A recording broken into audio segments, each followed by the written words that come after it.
আপনার জন্য আমরা জীবন দিতে রাজি।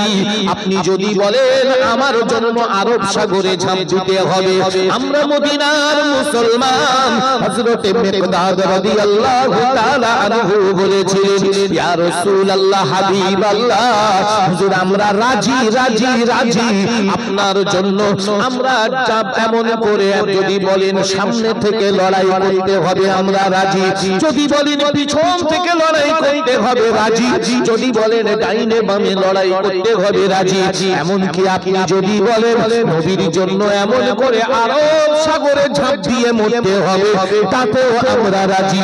আল্লাহর নবী তাই বলেছিলেন, ও আমার জান্নাতি সাহাবারা, ও মদিনার আনসারী সাহাবারা, আমি তোমাদেরকে বলি জান্নাতি জান্নাতি জান্নাতি, জোরে বলি সুবহানাল্লাহ।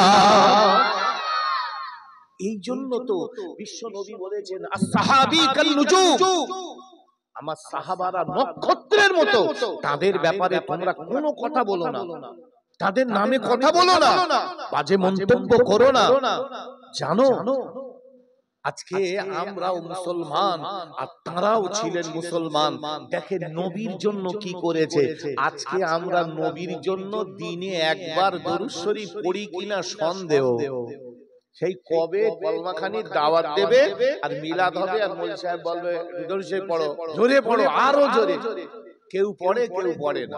এই এখন আমি যদি বলি দরুদ শরীফ পড়ো, ভাই এর মধ্যে অন্তত 50 জন পড়বে না, এরকম গাল হা করছে পড়বে, এরকম করে চেয়ে থাকবে পড়বে না।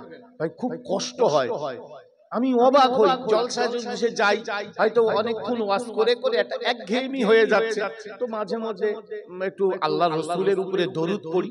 কারণ বিশ্বনবী রাসূলুল্লাহ বলেছেন, কোন মাহফিল কোন দোয়া আল্লাহর কাছে পৌঁছায় না যেখানে নবীর উপরে দরুদ পড়া হয় না। দরুদ অনেক রকমের, যে যেমন সাল্লাল্লাহু আলাইহি ওয়াসাল্লাম, এটাও একটা দরুদ। আল্লাহুম্মা সাল্লি আলা সাইয়্যিদিনা মাওলানা মুহাম্মদ, এটা একটা দরুদ। আল্লাহুম্মা সাল্লি আলা মুহাম্মাদি ওয়া আলা আলি মুহাম্মাদিন কামা সাল্লাইতা আলা ইব্রাহিম, এটা একটা দরুদ। আল্লাহুম্মা সাল্লি ওয়া সাল্লিম ওয়া বারিক আলা সাইয়্যিদিনা, এটা একটা দরুদ। অনেক রকমের দরুদ আছে।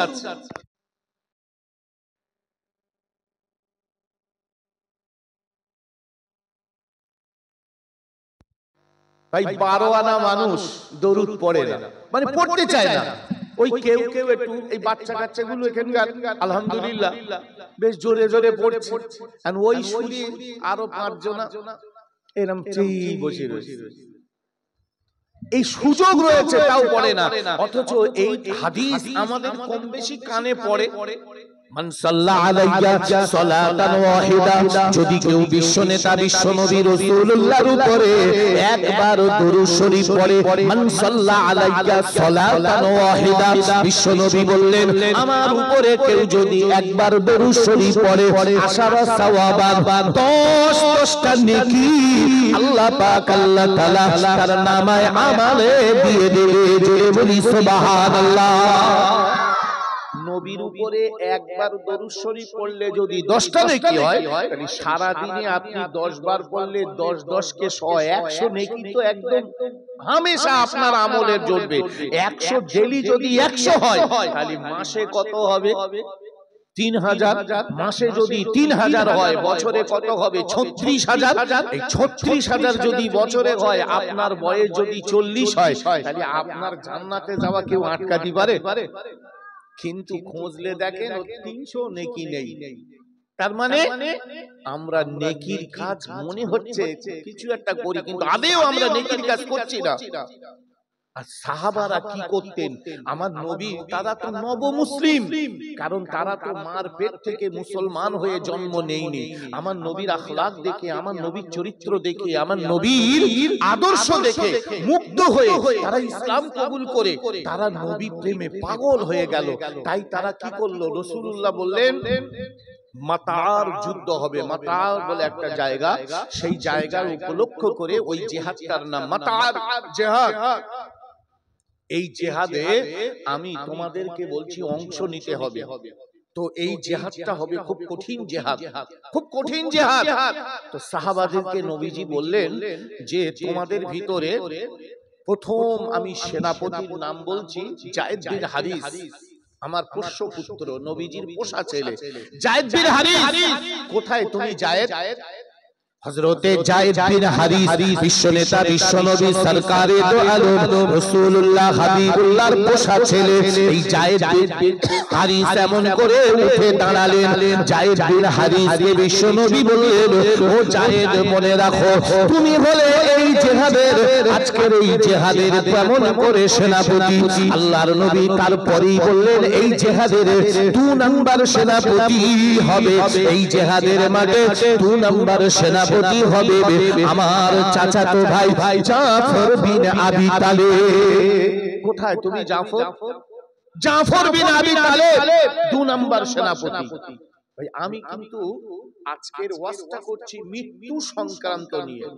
আমার সাবজেক্ট বলেন আর উদ্দেশ্য বলেন আর নিয়ত বলেন যে আমি বোঝাতে চাচ্ছি যে আমরা কেউ চিরস্থায়ী বেঁচে থাকবো না, তাই আমরা আসলে মরণের ভয় করি, মৃত্যুর ভয় করি, মরবো না বলে। আর আমি বলতে চাচ্ছি যারা আল্লাহ ওয়ালা লোক তারা মৃত্যুর ভয় করে না, তারা ভয় করে কার? আমার মৃত্যুর পরের জগৎটাকে। তাই সেই জগতে শান্তি পেতে যেটা করার দরকার তারা সেইটা কতটা হয়েছে ওই ভয়টা করে। পার্থক্য এই জায়গায় যে আমি তো মরে যাব কিন্তু আমার নেক আমল কই, আমার সৎ আমল কই, এইটার ভয় করে তারা। আর আমরা ওসব ভাবিনি, আমরা ভাবি মরে যাব, হ্যাঁ মরবো না, এখনো থাকবো, এখনো মোটামুটি আমার সেই বন্ধনের লোন চলতেছে, এখন মরলি হয়, আমার সেই মোটামুটি সেই এলআইসি চলতেছে, এখনো 3-4টে প্রিমিয়াম বাকি রয়েছে, ওইটা দিলি মোটামুটি 15 লাখ মাল ঝেড়ে নেবো, এক্ষুনি মরলি হয়। অন্যায় পথে রয়েছে, মরতে মন চায় না। ভাই খুব আফসোস লাগে, খুব দুঃখ লাগে যে আমরা দুনিয়ার মোহজালে জড়িয়ে নানান ভাবে পাপের সঙ্গে জড়িয়ে যাচ্ছি, নানান পাপের সঙ্গে জড়িয়ে যাচ্ছি। ভাই মনে রাখতে হবে ইসলাম আপনার জন্য একটা গতিপথ বেঁধে রেখেছে। ইসলামের বাইরে গিয়ে কোনো কিছুর মধ্যে ভালাই নেই।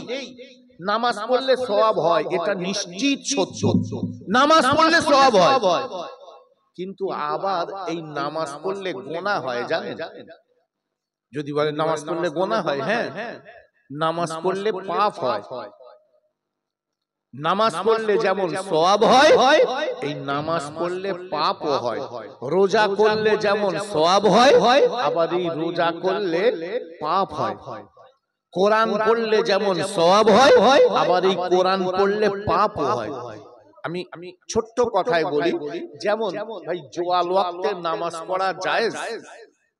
সূর্য যখন ওঠে, সূর্য যখন মাথার উপরে, আর সূর্য যখন ডোবে, এই 3টে টাইমে মসজিদে দেখবেন যাদের ওই বোর্ড আছে ওখানে লেখা থাকে জোয়াল ওয়াক্ত, 20 মিনিট জোয়াল ওয়াক্ত, ফজরের পরে 20 মিনিট জোয়াল ওয়াক্ত।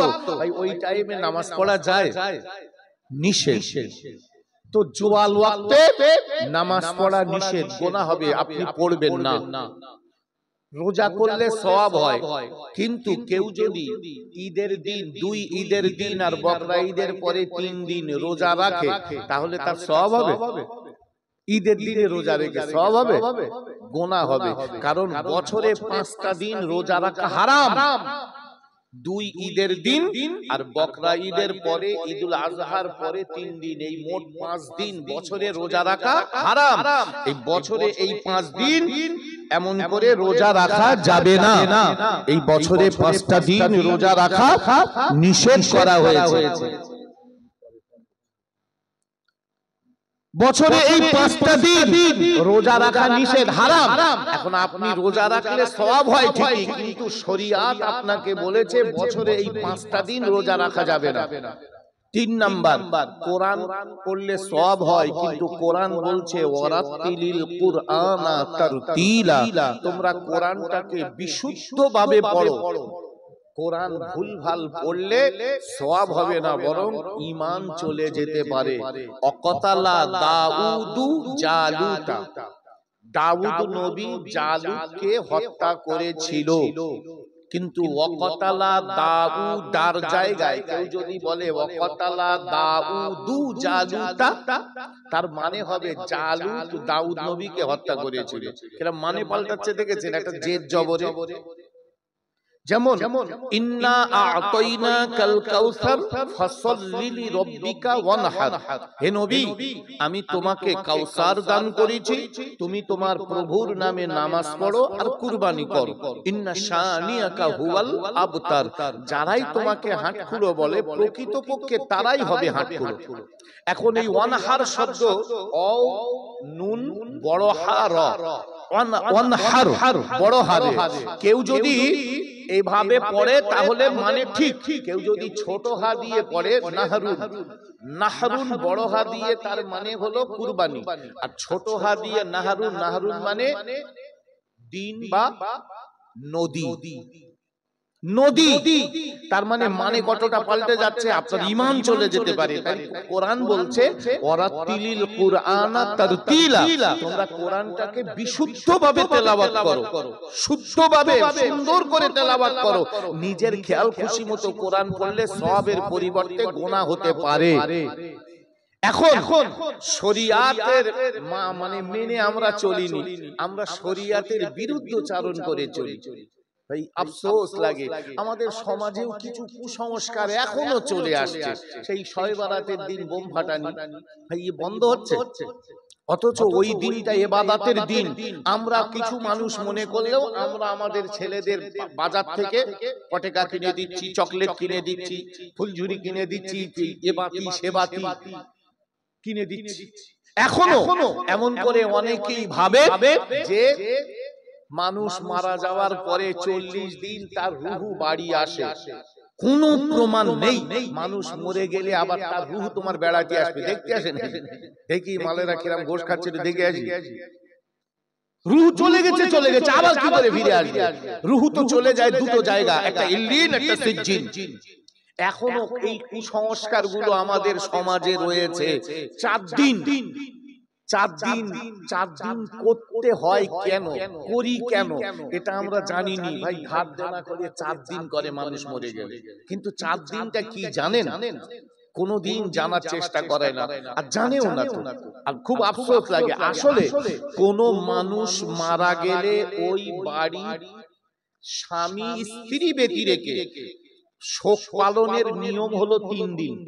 খুব ভালো করে বুঝবেন, আমার মা মরে গেছে, ভাই মরে গেছে, ছেলে মরে গেছে, মেয়ে মরে গেছে, বোন মরে গেছে, শোক পালন কতদিন? 3 দিন। 3 দিন শোক পালন করা যায়। কিন্তু কোন স্ত্রীর যদি স্বামী মরে যায় তার শোক পালন কতদিন? 4 মাস 10 দিন। কোন মহিলার যদি স্বামী মরে যায় তার শোক পালন হলো 4 মাস 10 দিন। আর বাকি কেউ মরে গেলে শোক পালন 3 দিন।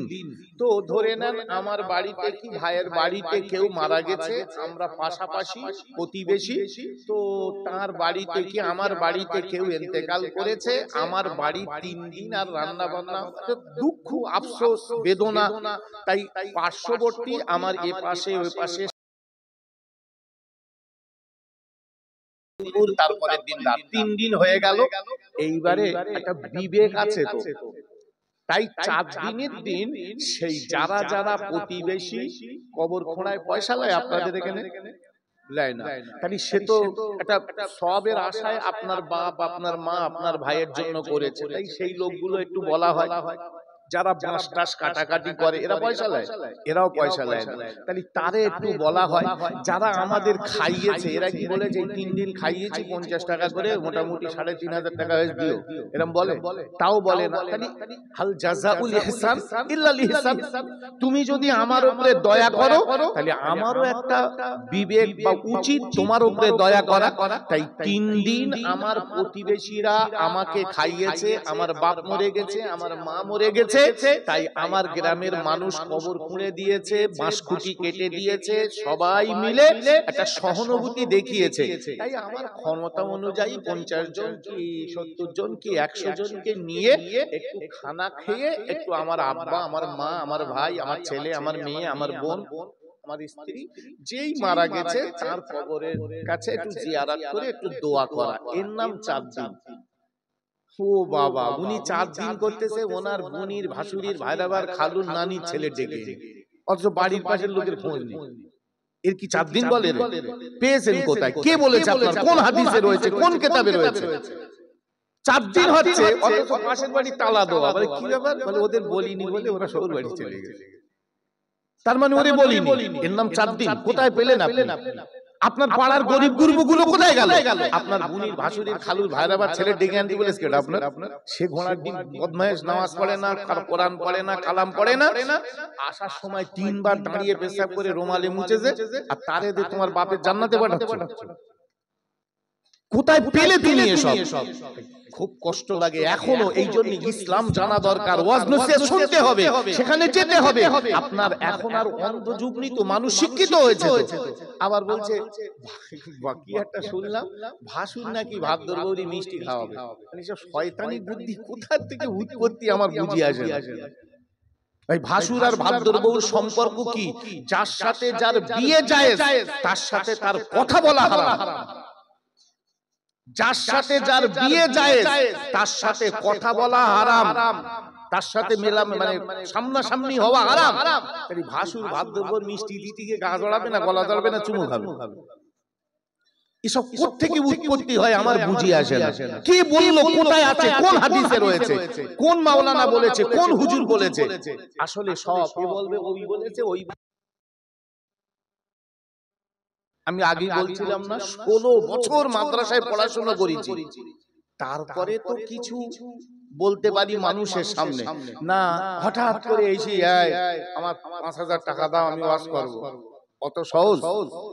ভাই, আমার মা বলতো আগেকার মানুষেরা সবাই লুঙ্গি দিয়ে কাঁথা সেলাই করতে জানে, এখন আর ওসব হয় না। আগে লুঙ্গি দিয়ে, শাড়ি দিয়ে মেয়েরা ভালো করে পেড়ে একটা চৌকো করে কাঁথা সেলাই করত। তো আমার মা বলতো, কচি তোমার লুঙ্গিতে কাঁথা হয় না। মানে কেন বলো দি? তাহলে পাশার কাছে এত পাতলা হয়ে যায়, ও কাঁথা পারলে ও ছিঁড়ে যায়। তার মানে ভাই, বসে বসে ভাষা ঘষে ঘষে কোরআন শরীফ পড়তে হয়েছে, তারপরে তো হাফেজ হয়েছি নাকি? নাকি এমনি এমনি রাতারাতি যাও সকালবেলা উঠে বলে হাফেজ হয়ে গেছে? এত সহজ? 24 ঘন্টায় 16 মানে কখনো কখনো 15 ঘন্টা 16 ঘন্টা পড়েছি। 24 ঘন্টায় 16 ঘন্টা। বিশ্বাস করুন, আমি অহংকার করছি না, আল্লাহ সব জানে। রাতের বেলা বালিশে মাথা দিয়ে শুতাম না, রেহেল কাটে মাথা দিতাম, আর পার সঙ্গে আর জানলায় গামছা বেঁধে রাখতাম। কেন জানেন? মানে পাশ ফিরলি যেন ঘুম ভেঙে যায়, টান পড়বে, উঠে পড়তে বসবো। আর বালিশে মাথা দিলেও আরাম করে ঘুমুলি ঘুম ভাঙবে না তো। আর এরকম কানে ওই কাট লাগলি খানিকক্ষণ পরে একটা অঘোরের ঘুম হবে, যেটা খুব দরকার, মানে কষ্টের একটা ঘুম হয়ে যাবে। তারপরে আরামের ঘুম আর হবে না, কারণ কান কনকন করবে, ঘুম ভেঙে যাবে। আর পা জানলার সঙ্গে এরকম গামছাতে বেঁধে রাখতে, পাশ ফিরলি টান পড়বে আর ঘুম ভেঙে যাবে। তখন তো এসব ফোন, অ্যালার্ম এসব ছিল না, এসব ছিল না তখন। এখন ফোনের অ্যালার্ম দিয়ে ঘুমোচ্ছে, কিন্তু তখন তো এসব ছিল না। এত কষ্ট করতে হয়েছে, তারপরে তো কোরআন শরীফটা মুখস্থ হয়েছে, পড়তে বসেছি। একদিন রাত শুয়েছি 12টায়, আবার 2:15 পড়তে বসেছি। 2:15 আবার উঠে পড়তে বসেছি, কারণ সবক করতে হবে। আমার সবকের একটা টার্গেট ছিল। আল্লাহু আকবার। আমার হুজুর এসে বলছে, পাগল হয়েছো নাকি? আমি চুপ করে রয়েছি। হুজুর বকছে, বলছে জানো কটা বাজে?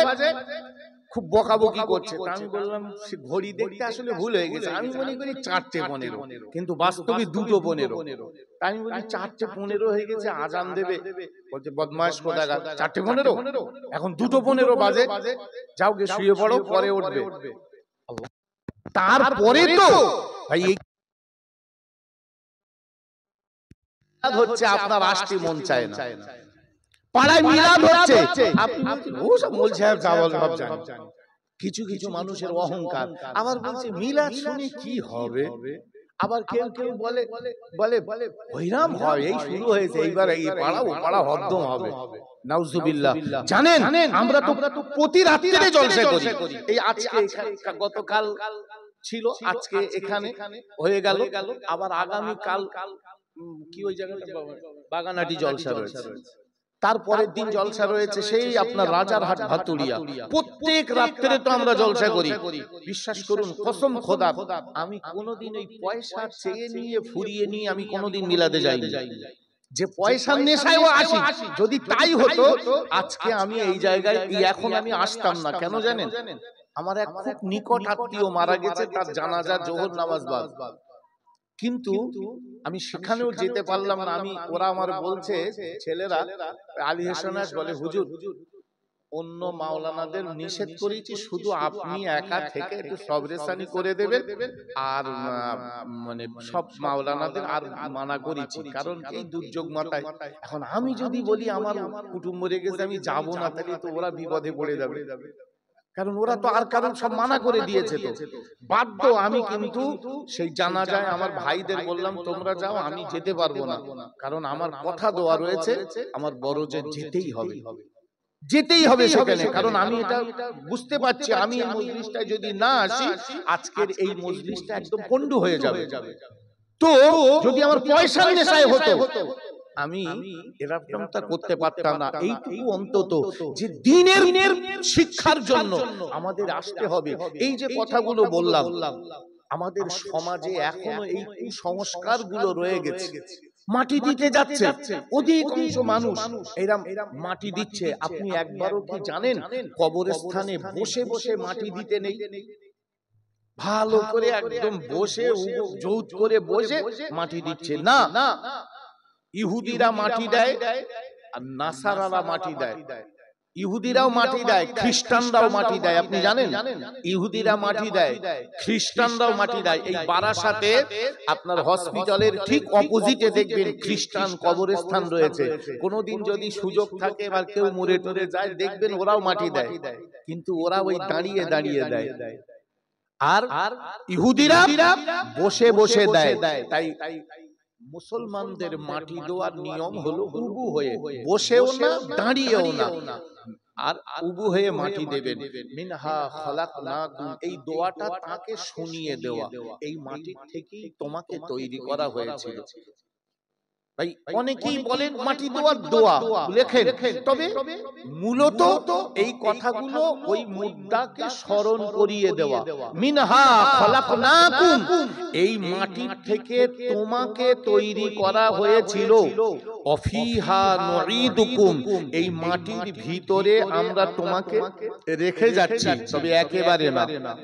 অমিনহা নুখরিজুকুম তারাতান উখরা, পুনরায় হিসাবের জন্য এখান থেকে তোমাকে আবার তোলা হবে। তাহলে সেই দোয়াটা আপনি বসেও দেবেন না, আবার কাট দাঁড়িয়ে এরকম লাট সাহেবের মতো ছুঁড়েও দেবেন না। কারণ ইহুদিরা একরকম করে, খ্রিস্টানরা একরকম করে, আমরা মুসলমান, আমরা আদবের সঙ্গে মিনহা খালাকনাকুম, আপনি স্মরণ করিয়ে একটা মাটি তার বুকের উপরে যা কাঠ বাঁশ রয়েছে তার উপরে চাপিয়ে দিলেন। অফিহা নুঈদুকুম, আবার এই মাটির ভিতরে আমরা তোমাকে রেখে যাচ্ছি। অমিনহা নুখরিজুকুম তারাতান উখরা, পুনরায় হিসাবের জন্য এখান থেকেই তোমাকে তোলা হবে। এইটা হলো মাটি দেওয়ার সময় বলা। কিন্তু ইমাম সাহেবের পয়সা দেয়, কটা মাইনে দেয়, তুমি এখন অনার্গল বলো, আমরা আসবো লাট সাহেবের মতো শুনিতে চলে যাবো। ইমাম সাহেব এত বলা বলতেছে, দুই বলা ছিল সেগো বড়ি গেছে, মানে বলেই যাচ্ছে বেটা। আমি বলছি ভাই তুই পাগল নাকি? তো বলছে হুজুর কাল বাদ দেবে। একটা বাস্তব, একটা ইমাম সাহেব বলেই যাচ্ছে। আমি বলছি ভাই তুমি পাগল নাকি, তোমার গাল ব্যথা করতেছ তো, তোরে কি করবো, না বললি না কালকে বাদ দেবে। আমি বলি কেন? তাহলে ওরা সব লাট সাহেব আমারে রেখে দিয়েছে, 3000 মাইনে দেয়, অনর্গল বলতি আর মানে তুই মর, আমরা শুধু লাট সাহেব আসবো, মাটি ছুঁড়ে দিয়ে চলে যাবো। এই দোয়াটাও আপনি পারেন না? আপনার হাফেজ হতে হবে না, আলেম হতে হবে না, হুজুর হতে হবে না।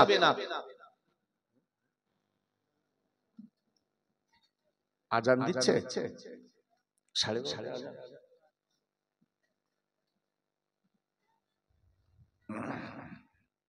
কারণ শেখার শেষ নেই। আর যখন আপনি শিখবেন জানবেন তখন আপনার আমল করতে ভালো লাগবে। আর না শিখলে না জানলে সেই খারাপির মধ্যেই আপনার জীবন চলবে। এই জন্য আমি বাস্তব কিছু উদাহরণ বললাম। সমাজে ধর্মের নামে অধর্ম, এটা ধর্মের নামে করে কিন্তু ধর্ম না, অর্থাৎ ধর্মের নামে অধর্ম। মনে রাখতে হবে, এগুলো আমাদের সচেতন হয়ে চলতে হবে। বিশ্বনেতা আপনি মানুষদেরকে বলে দেন, মানুষদেরকে শুনিয়ে দেন, তারা যেন এমন করে আল্লাহর সন্তুষ্টি অর্জনের লক্ষ্যে ইবাদত করে। কারণ আমি বান্দাকে ইবাদতের নিমিত্ত তৈরি করেছি। এই ইবাদত করে বান্দা তার রবের সান্নিধ্য অর্জন করতে পারে। ইবাদত করে বান্দা তার রবের এমন করে নৈকটত্ব হাসিল করতে পারে, যেমন করেছিলেন হযরতে রাসূলুল্লাহর সাহাবা হযরতে যায়েদ বিন হারিস, বিশ্ব নবীর পোষ্যপুত্র। আল্লাহর নবী ওই জিহাদে দ্বিতীয় সেনাপতি হিসেবে নাম বলেছিলেন হযরতে জাফর বিন আবি তালিব। বিশ্ব নেতা, বিশ্ব নবী রাসূলুল্লাহর চাচাতো ভাই হযরতে জাফর বিন আবি তালিব। আল্লাহর নবী রাসূলুল্লাহ তৃতীয় সেনাপতির নাম বলেছিলেন আব্দুল্লাহ বিন রাওয়াহা। জিহাদের মাঠে সেনাপতি হয় একজন, কিন্তু নবীজি তিনজনের নাম বললেন। একজন হলেন যায়েদ বিন হারিস, দ্বিতীয় জন হলেন জাফর বিন আবি তালিব, তৃতীয় জন হলেন আব্দুল্লাহ বিন রাওয়াহা। সবাই বলল ব্যাপারটা কি? আসলে দেখেন, আমরা মৃত্যুর ভয় পাই আর তারা মৃত্যুর জন্য তামান্না করে, আশা করে এইরকম একটা শাহাদাতে মউত যদি আল্লাহ নসিব করে।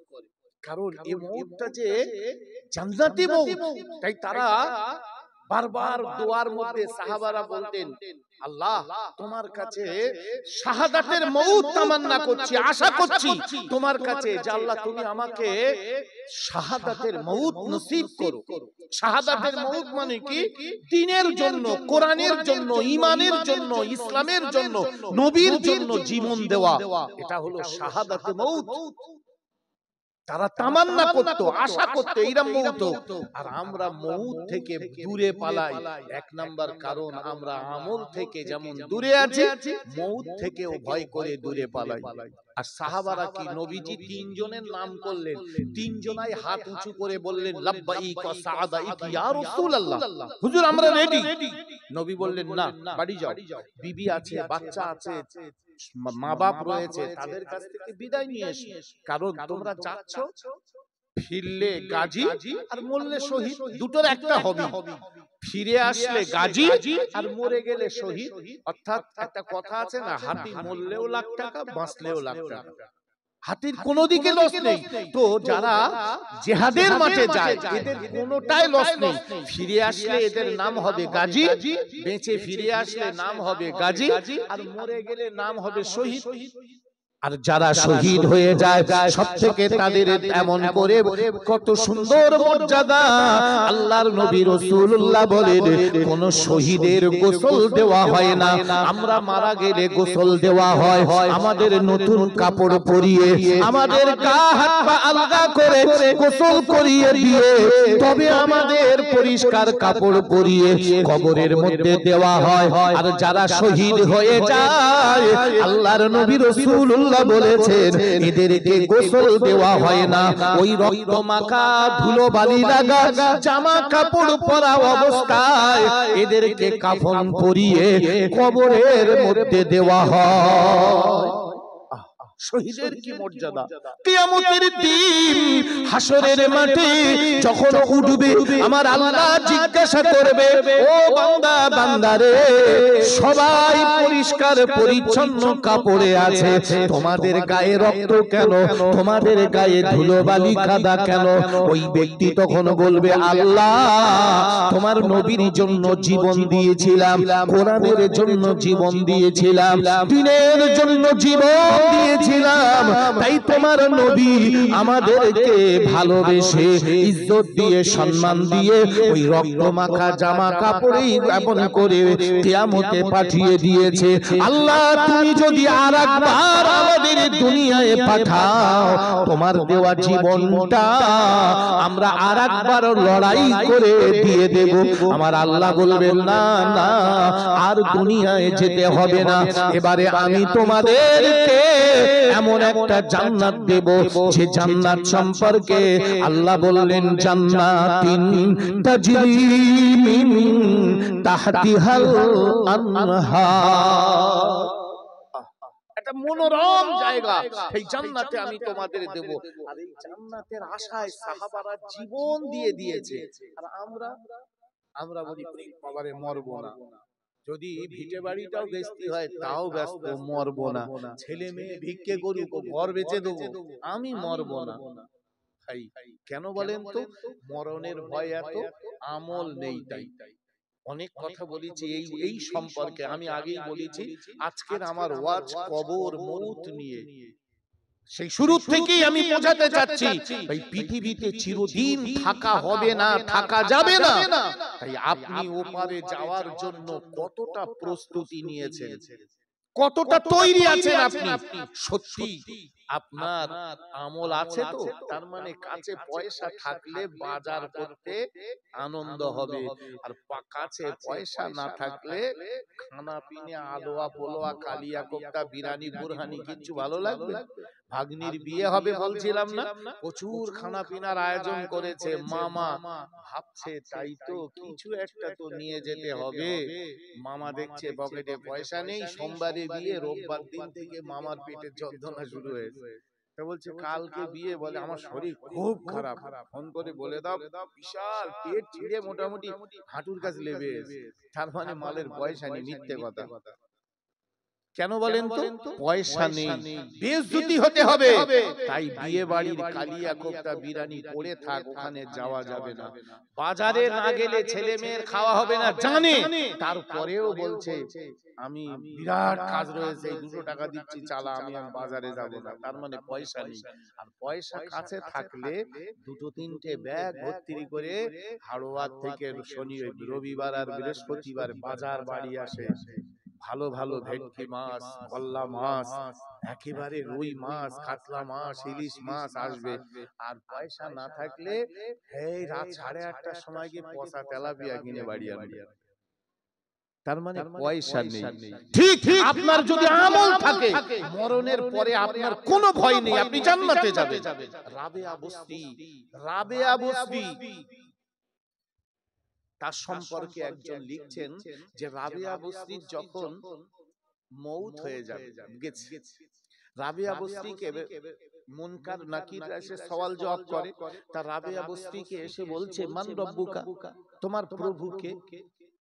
তো রাবেয়া বসরি বলছে আমি না হয় জবাব দিলাম, কিন্তু আল্লাহ যদি বলে আমি রাবেয়া চিনি তা কি হবে বলে, অর্থাৎ আগে আল্লাহরে জিজ্ঞেস করো আল্লাহ রাবেয়া চেনে? ভাই হিম্মত আছে এরকম কথা বলে? ধরে নেন আপনি রাজারহাটে যাচ্ছেন, এখন চাঁদপুর স্কুলের সামনে আপনার বাইক ধরেছে পুলিশ, আপনি বলছেন আমি হাড়োয়ার এমএলএ বাবলুর ভাই, প্রাক্তন এমএলএ আমাদের বাবলু ভাই, এখন বলছেন আমি বাবলুর এমএলএ এর ভাইপো। ভাই পুলিশ ছেড়ে দেবে সহজে? পুলিশ তখন এমএলএ এর কাছে ফোন করবে, হ্যাঁ স্যার আপনার ভাইপো এইরাম এইরাম গাড়ি এইরাম এইরাম। তো এমএলএ বলছে দূর আমার ভাই তার ভাইপো। ভাই পুলিশ কি ছেড়ে দেবে আপনার? শুষে মানে আগে যদি 80 কেজি মারতো এখন 82 কেজি মারবে।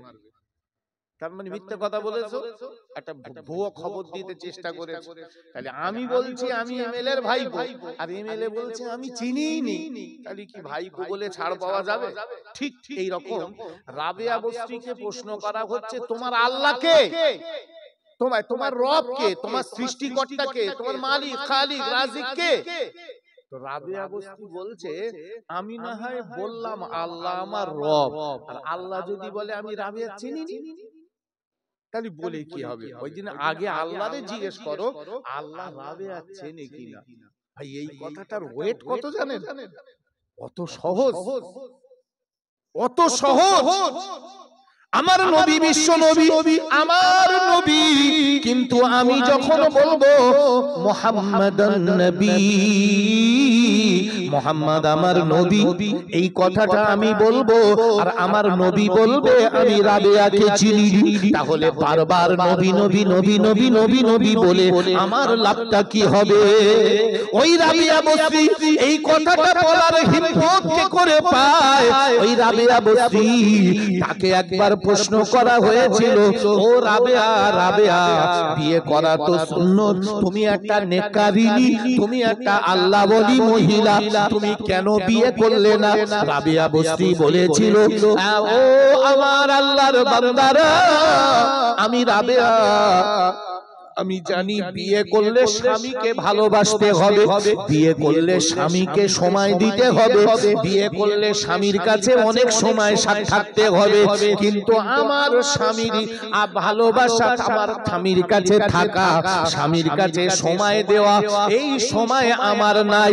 আমার ভিতরে যত ভালোবাসা ছিল সব আমি দুজনকে দিয়ে ফেলেছি। যা সময় ছিল, ভালোবাসা ছিল, আমি দুজনকে দিয়ে ফেলেছি। বিয়ে করলে স্বামীকে যদি ভালোবাসা না দেই, তাহলে তো স্বামী অসন্তুষ্ট হবে। এই জন্য আমি বিয়ে করিনি।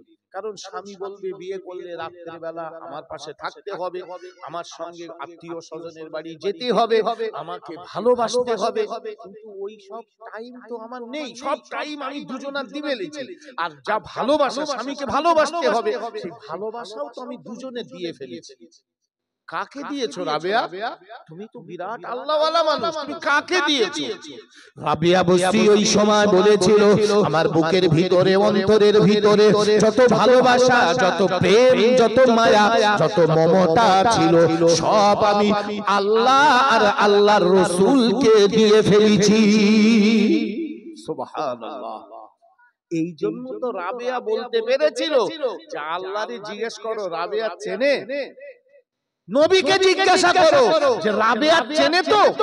যদি চেনে তাহলে আমি বলবো আল্লাহু রাব্বি ওয়া মুহাম্মাদান নবী ওয়াল ইসলামু দীনি ওয়াল কাবাতু কিবলাতি ওয়াল ইমামু ওয়াল মুমিনুনা ইখওয়ানি রাদিতু বিল্লাহি রাব্বাও ওয়া বিল ইসলামি দীনাও ওয়া বি মুহাম্মাদিন আলাইহিস সালামু নাবিয়্যাও ওয়া বিল কাবাতি কিবলাতাও ওয়া বিল মুমিনিনা ইখওয়ানা।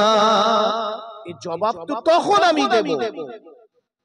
পারবো আমরা? না হয় অতটাও পারবো না, কিন্তু এইটুকু তো পারি বা পারা উচিত বা পারবো যে আল্লাহ তোমার রেজামন্দি পাওয়ার আশায়, তোমার সন্তুষ্টি পাওয়ার আশায়, ওগো আল্লাহ নেক আমল করেছি, এবারে তুমি কতটা খুশি হয়েছো আমি জানি না, আমি চেষ্টা তো করে গেছি। এইটুকু নিয়েই তো আল্লাহর কাছে যাওয়া যায়। কিন্তু গরজের মানুষ, আমার মা বোন, আমার ভাইজান, আমার বাবাজি, আমার নওজওয়ান, সকলকে বলবো আল্লাহকে ভয় করুন। মরে যেতে হবে, মরে যেতে হবে, আল্লাহকে ভয় করুন। মৃত্যু আপনার আমার সামনে দাঁড়িয়ে রয়েছে, পৃথিবী ছেড়ে দিতে হবে চিরদিন, চিরস্থায়ী ভাবে আপনার এই পৃথিবীতে থাকা হবে না। তাই এসেছিলে তুমি খালি হাতে, যেতেও হবে আর তোমার খালি হাতে। কি এমন সম্বল তৈরি করেছো যা যাবে তোমার সাথে? কি আছে যেটা তোমার সাথে যাবে? এ ঘর তোমার সাথে যাবে না, এ বাড়ি তোমার সাথে যাবে না, এ টাকা পয়সা সোনা দানা তোমার সাথে যাবে না, তোমার গাড়ি বাড়ি তোমার সঙ্গে যাবে না। তোমার সঙ্গে যাবে যেটা নেক আমল, সেটা আছে। কি এমন তৈরি রেখেছো যা যাবে তোমার সাথে? এসেছিলে তুমি খালি হাতে, এমন কি তৈরি করেছো যেটা তোমার যাবে তোমার সাথে? কি তৈরি করেছো? কাঁদছো কিসের জন্য? কাঁদছো কি এনেছিলে তুমি যে তুমি কাঁদছো হারিয়ে গেছে বলে?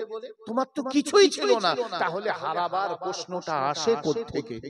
তোমার কিছুই ছিল না, এখন হারানোর কথা বলো কোন মুখে?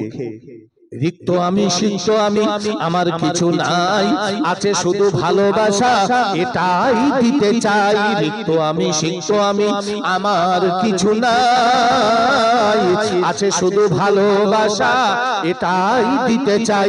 আমার বিশ্ব নেতা বিশ্ব নবী রাসূলুল্লাহ হাবিবুল্লাহ তাই বলেন, ও বান্দা বান্দারে, এমন কিছু নেক আমল তুমি তৈরি করো, এমন কিছু নেক আমল তুমি রেখে দাও যেটা তোমার সঙ্গে যাবে, যেটা তুমি সঙ্গে নিয়ে যেতে পারবে কঠিন ময়দানে, মাহশারে, হাসরের মাঠে। তুমি লাঞ্ছিত হবে না, তুমি অপমানিত হবে না, তুমি এমন করে বেয়াদবি করবে না। ও বান্দা বান্দা, তাই এমন নেক আমল তুমি তৈরি করো যে নেক আমল তোমার সঙ্গে যাবে। সামনে মাটি, ডাইনে মাটি, মাটি হবে মোর বিছানা। উপর দিকে চেয়ে দেখি শুধু যে বাঁশের ছামিয়ানা। এই হলো কবর। আল কবরু রাউযাতুম মির রিয়াজিল জান্নাহ, আল কবরু হাফরুম মিন হুফারিন নার। কবর এমন একটা জায়গা হতে পারে তোমার জন্য হবে সেটা জান্নাতের টুকরা, আবার এই কবর এমন একটা জায়গা হতে পারে এটা হবে তোমার জন্য জাহান্নামের ঠিকানা। কবর সাংঘাতিক জায়গা। ওই যে 3.5 হাত মাটি, পাশ ফেরা যাবে না, দাঁড়ানো যাবে না, ওইভাবে আপনাকে থাকতে হবে। আপনি একবার ভাবুন, একবার আপনি চিন্তা করুন, একবার ভাবুন, এই পৃথিবীতে চিরস্থায়ী থাকা হবে না। তাই আমি বরজের মানুষদেরকে বলবো, আমার বরজ গ্রামের মা বোনদেরকে অনুরোধ করব, আসুন ভাই নামাজ পড়ি, নামাজ পড়ি, নামাজ পড়ি, আল্লাহ ওয়ালা হই, আল্লাহর নেক বান্দা হই, আর নেক আমল করি। যে আমল সঙ্গে নিয়ে, যে আমল সঙ্গে নিয়ে আপনাকে কবরে যেতে হবে, যে আমল আপনার চির সঙ্গী হবে, সেই আমল আপনার কই? আপনি খুঁজুন, হিসাব করুন, আপনি দেখুন যে আপনার সেই আমল কোথায়, সেই আমল কি আছে। নামাজ আপনি পড়েননি, রোজা আপনি করেননি, যাকাত আপনি দেননি, মিথ্যা কথা বলেছেন, চুগলখুরি খেয়েছেন, হারাম খেয়েছেন, সুদ খেয়েছেন, রাহাজানি করেছেন, জেনা ব্যভিচার করেছেন, সব তো খারাপ করেছেন। ভালো কি করেছেন? ভালো কি করেছেন? আপনার ভালো আমল একটা দুটো দেখান। আল্লাহ যদি বলে তুমি আজ কি ভালো আমল করেছো দেখাও, কি ভালো আমল আপনি দেখাবেন, কি ভালো আপনি আম দেখাবেন। আমার বিশ্ব নেতা বিশ্ব নবী সরকারে দো আলম রাসূলুল্লাহ হাবিবুল্লাহকে আমার আল্লাহ পাক আল্লাহ তাআলা তাই কোরআন দিয়ে বলে দিলেন, ইয়া আইয়ুহার রাসূল বাল্লিগ মা উনজিলা ইলাইকা মির রাব্বিক ওয়া ইল্লাম তাফআল ফামা বাল্লাগতা রিসালাতা আল্লাহু ইয়াসিমুকা মিনান নাস। হে আমার প্রিয় নবী, হে আমার প্রিয় রাসূল, তোমার কাছে আল্লাহর পক্ষ থেকে যে কিতাবটা দেওয়া হয়েছে, যে কোরআনটা দেওয়া হয়েছে, ওই কোরআনটা তুমি মানুষের কাছে পৌঁছে দাও, ওই কিতাবটা তুমি মানুষের কাছে পৌঁছে দাও। ওয়া ইল্লাম তাফআল ফামা বাল্লাগতা রিসালাতা, যদি তুমি কোরআন না পৌঁছাও তাহলে রিসালাত পরিপূর্ণ হবে না। না না, বিশ্বনবী ওই কোরআন মানুষের কাছে পৌঁছাতে লাগলেন, আর নবী বললেন হুদাল লিন্নাস, এই কোরআনের ভিতরে রয়েছে মানুষের জন্য সত্য পথ। হুদাল লিন্নাস ওয়া বাইয়িনাতিম মিনাল হুদা ওয়াল ফুরকান, সত্য মিথ্যার ভেদাভেদ আর সত্য পথের দিশা এই কোরআনের ভিতরে রয়েছে। সেই কোরআন পড়তে চায় না মানুষ, সেই কোরআন পড়ে না, সেই কোরআন পড়তে চায় না। আজকে কি আফসোস, কি দুঃখ, কি বেদনা। ঘরে ঘরে গান বাজনা ঢুকে গেছে, মোবাইল ঢুকে গেছে, টিভি রেডিও ঢুকে গেছে, আরো কত কি থিয়েটার, বায়োস্কোপ, সিনেমা তো এখন হাতে হাতে চলছে। অথচ কোরআন পড়া নেই, কোরআন পড়া নেই। গ্রামে একটা মক্তব, তাও টিম টিম করে চলে, খুব ভক্তি নেই, কটা কানা খোঁড়া কুজো লোলা বুবো, মানে সে অসল মাল। স্কুলে খুব একটা ভালো পড়াশোনা করে না, যা একটু মাদ্রাসায় যা বেদিতি হবে তার মানে মেয়েগুলোরে পাঠায়, কোন চাচা এসে বলবেন কোরআন জানো, ওই জন্য। আর ছেলে পিলেগুলোর পাঠাতে চায় না, কোরআন শেখায় না। অথচ আমরা লক্ষ্য করে দেখছি, কি আশ্চর্য, আমরা অবাক হয়ে যাচ্ছি যে যখন বাংলা পড়ানো হচ্ছে, বাংলা মাস্টার, তার বেতন দেওয়া হচ্ছে কত, মাস গেলে 400 টাকা নয়, 500 টাকা নয়। আমার যুবক, আল্লাহ আল্লাহ রসুলকে ভালোবাসি, দ্বীনের পথে জীবন তৈরি করি, চাষ করা, ব্যবসা করা, চাকরি করা, সংসার করা, বিয়ে শাদী করা, সবগুলোই আপনার আমার জন্য কি ইবাদত। সবগুলোই আপনার আমার জন্য ইবাদত। এগুলো ইবাদতের বাইরে নয়, কিন্তু মনে রাখতে হবে এই ইবাদত যদি আপনার করতে হয়, সবগুলো করতে হবে আল্লাহর জন্য, লিল্লাহি তাআলা, আল্লাহর জন্য করতে হবে। আর যদি সেটা করি, অবশ্যই আমরা লাঞ্ছিত হব না, অপমানিত হব না, হেয় প্রতিপন্ন হব না, পদস্খলিত হব না, আমরা ইহকাল পরকালে পাবো ভালাই। আর যদি এই নেক আমল থেকে আমরা দূরে সরে যাই, নেক আমল থেকে আমরা যদি বিমুখ হয়ে যাই, তাহলে কঠিন ময়দানে মাহশারে, কঠিন বিপদের দিনে আমরা বড় লাঞ্ছিত হয়ে যাব, বড় শর্মিন্দার মধ্যে পড়ে যাব। ঈশ্বর নবী রাসূলুল্লাহকে ওই কোরআন দিয়ে আমার আল্লাহ বলে দিলেন, মালিক যালিমিনা মিন হামিমি ওয়ালা শাফিঈ ইউতা, কোন মদদগার খুঁজে পাওয়া যাবে না, কোন সুপারিশকারী খুঁজে পাওয়া যাবে না। কঠিন ময়দানে মাহশারে, হাসরের মাঠে ওই বান্দা যখন বিপদের সম্মুখীন হবে, না তার ছেলে মেয়ে কাজে আসবে, না তার বিবি বাচ্চা কাজে আসবে, মালিক যালিমিনা মিন হামিমি ওয়ালা শাফিঈ ইউতা, কোন মদদগার খুঁজে পাওয়া যাবে না, কোন সুপারিশকারী খুঁজে পাওয়া যাবে না। আমার আল্লাহ পাক আল্লাহ তাআলা স্পর্শ করে বলে দিলেন, বান্দারে, ওরে বান্দা, বান্দা তুমি ভেবো না কিয়ামতে ছেলে মেয়ে বিবি বাচ্চা তোমাকে নাজাত দেবে। ও উম্মিহি ওয়া আবিহি ওয়া সাহিবাতিহি ওয়া বানিহি লিকুল্লি মিরইম মিনহুম ইয়াউমা ইদিন শাআনুন ইউগনি। আমার আল্লাহ পাক আল্লাহ তাআলা বলেন, না না, কঠিন ময়দানে মাহশারে ছেলে মেয়ে বিবি বাচ্চা কাজে আসবে না। কবর থেকে শুরু করে ময়দানে মাহশার পর্যন্ত তোমার একমাত্র সঙ্গী হবে তোমার নেক আমল, তোমার নামাজ, তোমার রোজা, তোমার যাকাত, তোমার সাদকা, তোমার ফিতরা, তোমার তাসবিহ, তোমার তাহলিল, তোমার কোরআন তেলাওয়াত। কঠিন ময়দানে মাহশারে এইগুলো হবে তোমার সঙ্গী। অথচ যাদের জন্য তুমি পাপ করেছিলে, যাদের জন্য তুমি গুনাহে নিমজ্জিত হয়েছিলে, এরা কেউ তোমার কোনো কাজে আসবে না। তাই বিশ্বনবী বললেন, এই কবর যারা নেক আমল করে, এই কবর হবে তাদের জন্য জান্নাতের টুকরা। আল কবরু রাউযাতুম মির রিয়াজিল জান্নাহ। আবার এই কবর যারা খারাপ কাজ করে দুনিয়া থেকে যাবে, এই কবর হবে তাদের জন্য জাহান্নামের টুকরা। আল কবরু হাফরুম মিন হুফারিন নার। কবর জাহান্নামের টুকরা হয়ে যাবে। সেই কবরটাকে জান্নাতের টুকরা বানাতে আমাদের নেক আমলের প্রয়োজন, সৎ আমলের প্রয়োজন রয়েছে।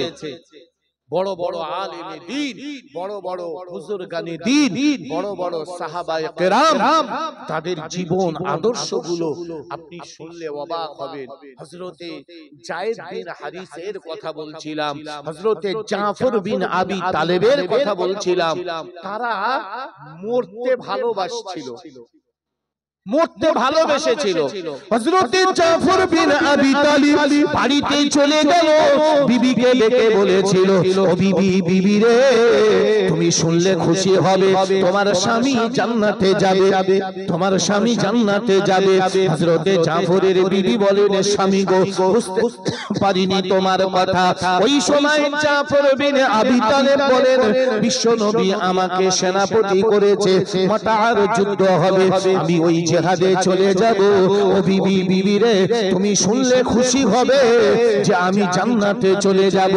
স্ত্রী দুটো হাত তুলে দোয়া করে, ওগো আমার আল্লাহ, ওগো আমার মাওলা, আমার স্বামী জিহাদের মাঠে যাবে, আমি তো বাধা দিতে পারি না, তবে তোমার কাছে দোয়া করি আমার স্বামীকে তুমি জিহাদের মাঠের গাজী করে আবার আমার কোলে ফেরত দিও।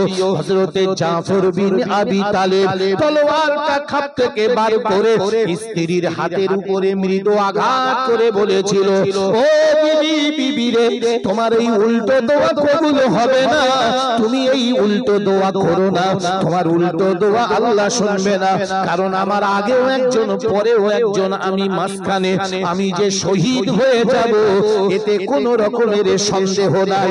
এই বলে মর্দে মুজাহিদ জাফর বিন আবি তালেব তিনি নবীজির কাছে চলে যাচ্ছেন।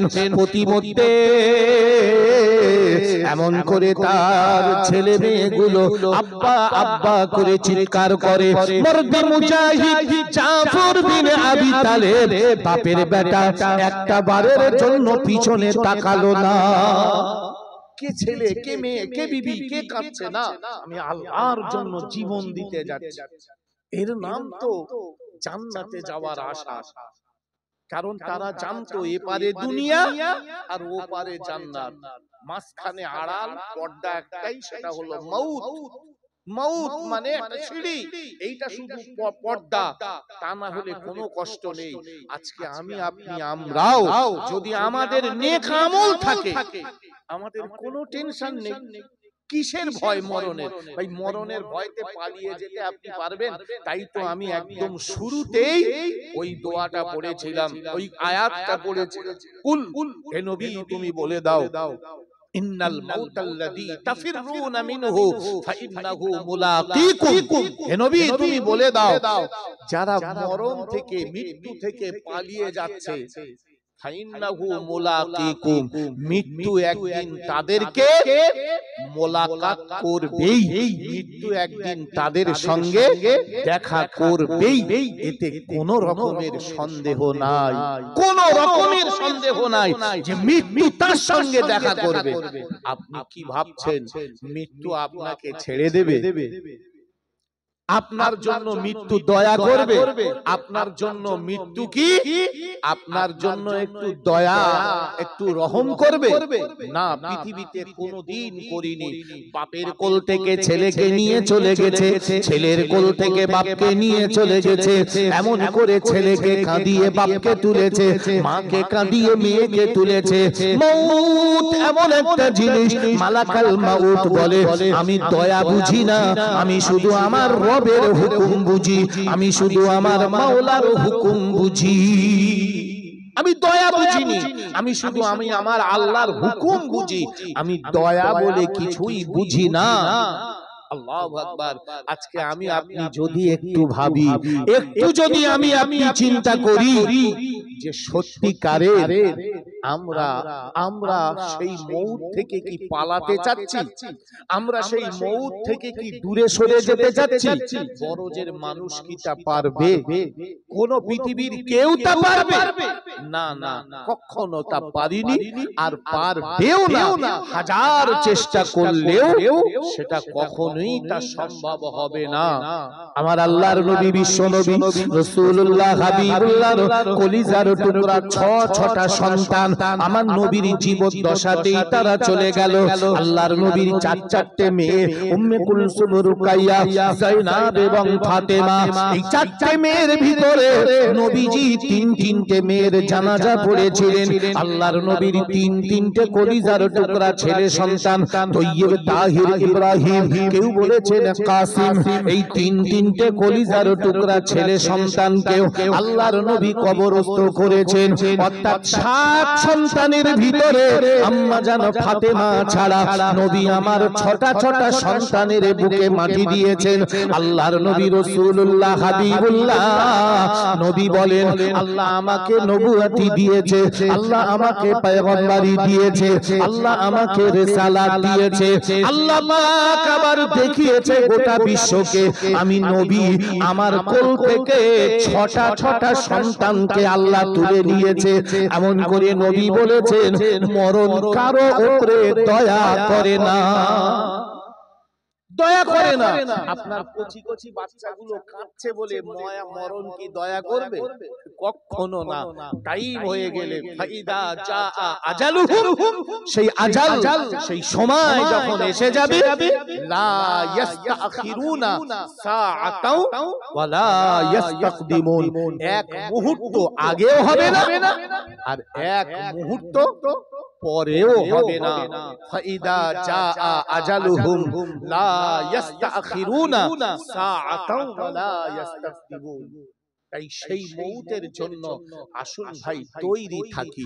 তৈরি থাকা মানে নেক আমল করি, নেক আমল করি, তৈরি থাকি।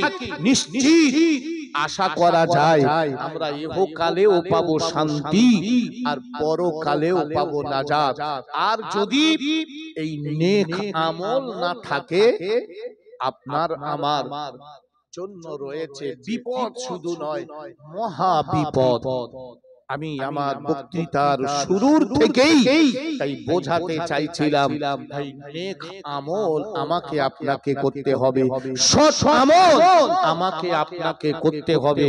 না জানি কঠিন ময়দানে মাহশারে কোনটা যে আমার নাজাতের ওসিলা হবে, আল্লাহু আলাম।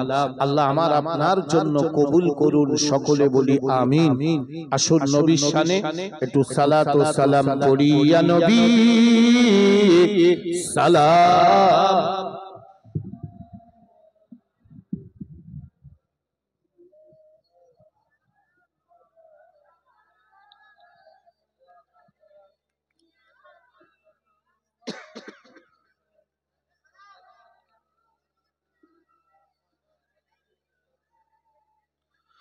طلع البدر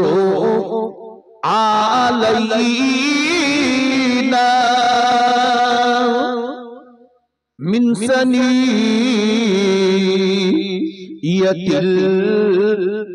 الوداع وجب الشكر علينا ما دعا لله داعي يا نبي سلام عليك يا رسول سلام يا حبيبي سلام عليك سلام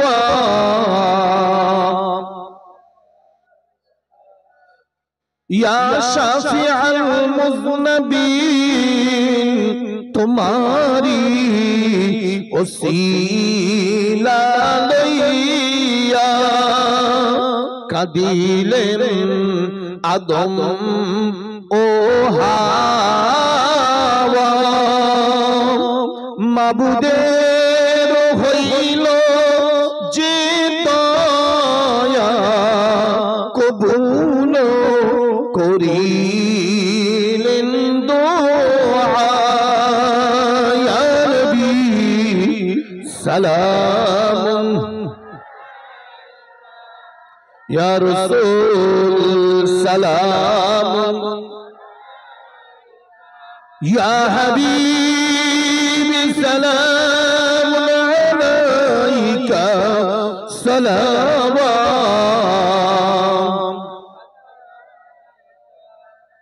তায়েফের দুষ্ট ছেলেরা আমার নবীকে পাগল ভাবিয়া মারিল পাথর ছুড়িয়া উঠিল আরো কাঁপিয়া ইয়া নবী সালাম ইয়া রাসূল সালাম ইয়া হাবিবি সালাম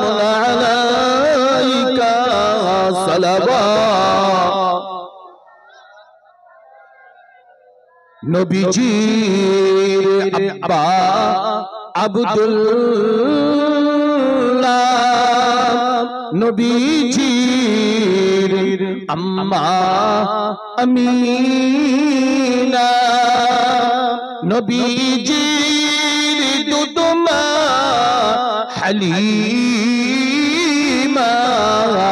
আমার নবীজির রওজা মদিনা।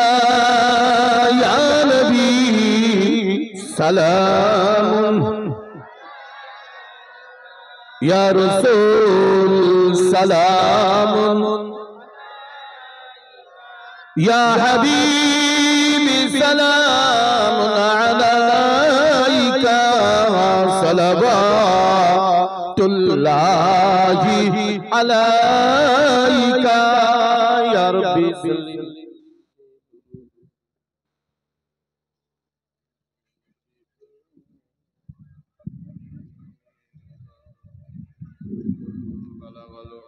بكماله كشف الدجى بجماله حسنت جميع خصاله صلوا عليه وآله اللهم صل على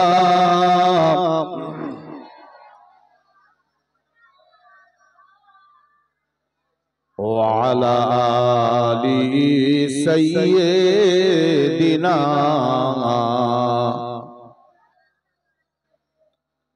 আলহামদুলিল্লাহ, আল্লাহ শুকরিয়া। আমরা যা কিছু শুনেছি আল্লাহ আমাদের আমল করার শক্তি দিন, সকলে বলি আমিন। আখিরি দোয়া হবে, সকলে বিসমিল্লাহর সঙ্গে সূরা ফাতিহা 3 বার, সূরা ইখলাস 5 বার, কয়েকবার দরুদ শরীফ পড়ি।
সকলে মিলিতভাবে একটি ইস্তেগফার তেলাওয়াত করি। আস্তাগফিরুল্লাহ রাব্বি মিন কুল্লি যামবি ওয়া আতুবু ইলাইহি লা হাওলা ওয়ালা কুওয়াতা ইল্লা বিল্লাহিল আলিয়্যিল আযীম।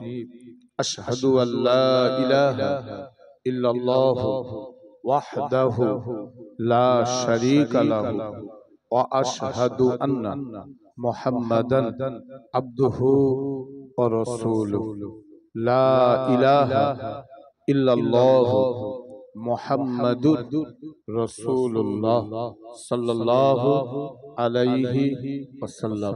আল্লাহুম্মা আমিন। ربنا ظلمنا أنفسنا وإن لم تغفر لنا وترحمنا لنكونن خاسرين ربنا إننا سمعنا مناديا ينادي للإيمان أن آمنوا بربكم فآمنا ربنا فاغفر لنا ذنوبنا وكفر عنا سيئاتنا وتوفنا مع الأبرار রব্বুল আলামিন আল্লাহ, আমরা গুনাহগার সিয়াকাত পাপের বোঝা মাথায় নিয়ে আপনার পাক দরবারে গুনাহ মাখা দুটি করে হাত তুলেছি মাওলা। আপনি আমাদের সকলের তামাম জীবনের গুনাহ খাতা মাফ করে দিন।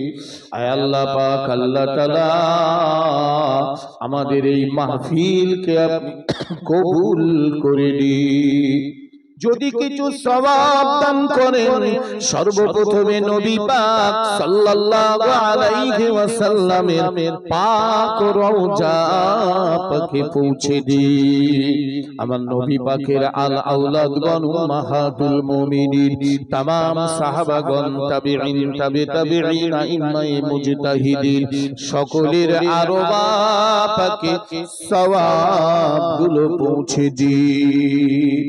রব্বুল আলামিন আল্লাহ পাক, আল্লাহ তাআলা तमाम পৃথিবীতে যত পীর, ওলি, গৌস, কুতুব, ফকিহ, আবদাল, দিনদার, পরেজগার, নামাজি, মুসল্লি, হাজী, হাফেজ, মাওলানা কারি, ইমাম, মুয়াজ্জিন, মুবাল্লিগিন, মুহাদ্দিসিন, মুকাতিবিন, মুবাল্লিগিন, আয় আল্লাহ যে যেখানে চলে গিয়েছেন সকলের আরওয়াহ পাকে সওয়াব গুলো পৌঁছে দিন।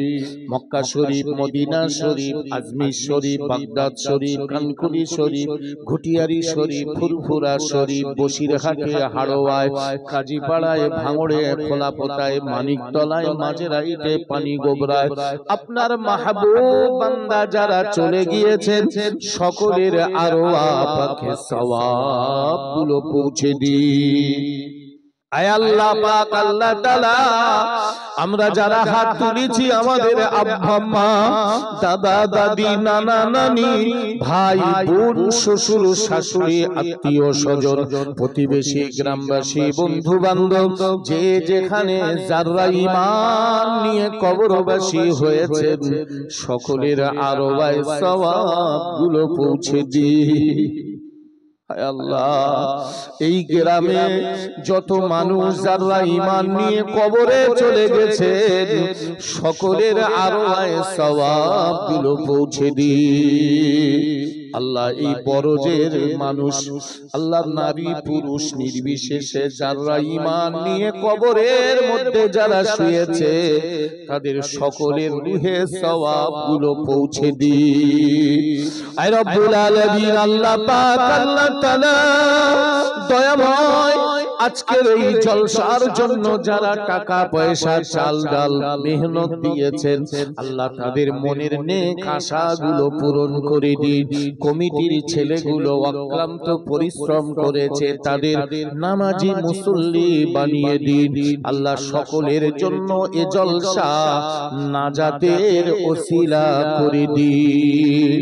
রব্বুল আলামিন এই গ্রামের বালা মুসিবত দূর করে দিন, হালাল রুজি রোজগারে বরকত দিন, জান মাল ঈমান ইজ্জতে আল্লাহ হেফাজত করুন। আল্লাহ ওগো আল্লাহ পাক, আল্লাহ তাআলা আমাদের সকলের মনের নেক আশাগুলো পূরণ করে দিন।